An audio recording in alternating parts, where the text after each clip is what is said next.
It was always a dream, and I also applaud Bernie Whitebear for wanting education to happen, and maybe our own separate institution. That was a dream we had. The funds came in for the Indian Education Act, and that was something that the ERD program was happening, and basically the ERD program, we did outreach, we did tutoring in schools, we did some social services, helping people connect with services.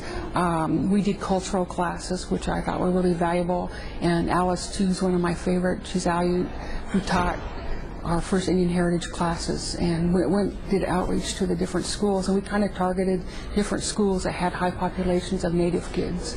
So that was kind of the underpinnings of the high school, and then we really saw the dropout rate had to be changed to the next level up.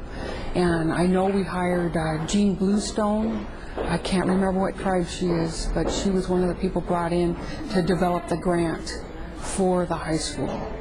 And I had been president of the parent committee at the time when we got the high school started, so I kind of watched all this happen, and we kind of reviewed all the documents and the writing of the proposals and the dreams that we had for the high school. And I think we didn't start out with that many kids the first year, but it was a start. And the kids would come from the whole Seattle Public Schools area, so it takes word of mouth, it takes people buying into the idea. Some people were pretty happy with the high schools they were in, so that was fine.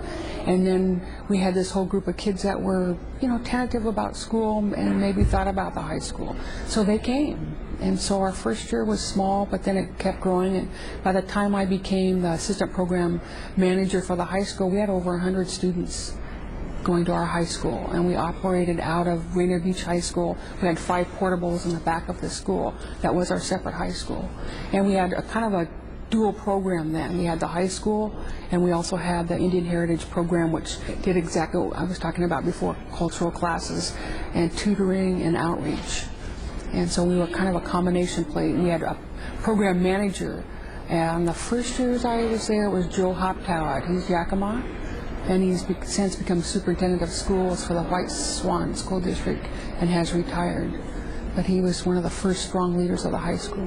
Can you tell me about the importance of having our own heritage high school and our own educational system that is focusing on Indian people, Indian students?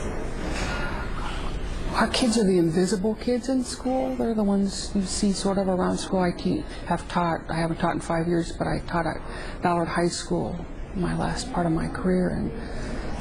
And our kids are the invisible kids even to this day in schools. They're not the ones that shine, let's put it that way.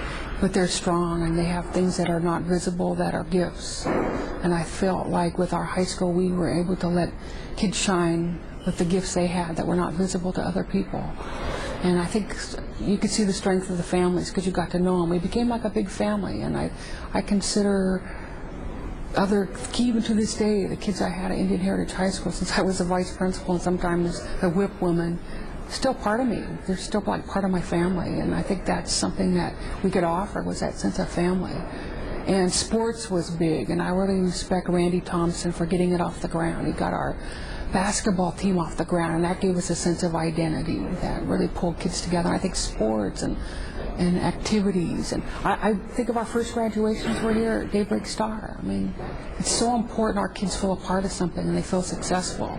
And some of them didn't feel successful in the regular schools. They were just there and trying to struggle through. And our kids struggle. Some of them, and we have really bright kids that struggle in the regular setting. I felt it was a gift we could give them, was our time and our energy, and support them whatever they wanted to do. And it was a gift. It's really a gift.